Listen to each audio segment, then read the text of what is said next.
Mga tao po ang nagsabi sa akin tumakbo ko senador. Mga helpless and the hopeless po ang nagsasabi sa akin tumakbo akong senador. Huwag niyo lamang hong lalaliman ang inyong mga tanong. Nakaready na ako. Okay, first question. Nico? Yes, Nico Nico. Bagsik.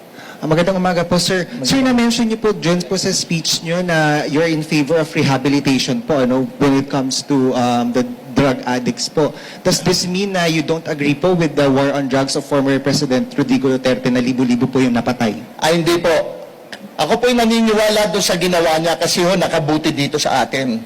Pero ngayon po, ang sa akin naman, bigyan din natin ng pag-asang ma-rehab yung mga addicts. Kasi po, maski na mga addicts yan, meron pa rin pamilyang nagmamahal sa kanila. Bigyan din natin ng pag-asang makabalik sila sa lipunan. Follow-up na lang po, sir. Paano po natin sila mabibigyan ng pagkakataon na makabalik sa lipunan at kailangan rehabilitate kung napatay na po? Wala naman po ako sinasabing papatayan eh.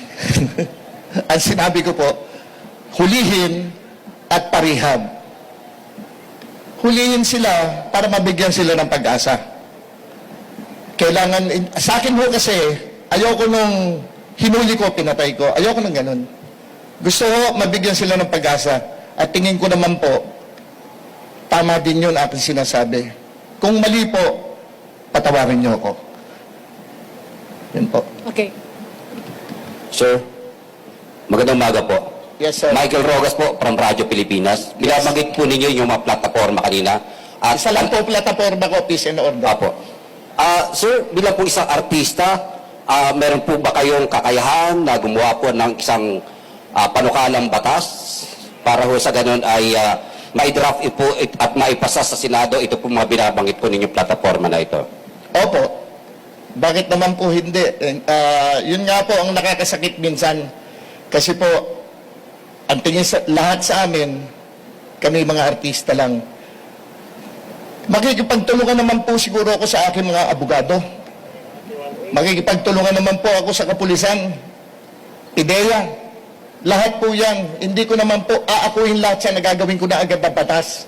Kailangan po, meron akong oras din na makapag-usap sa kanila para maiayos ko ang dapat maayos.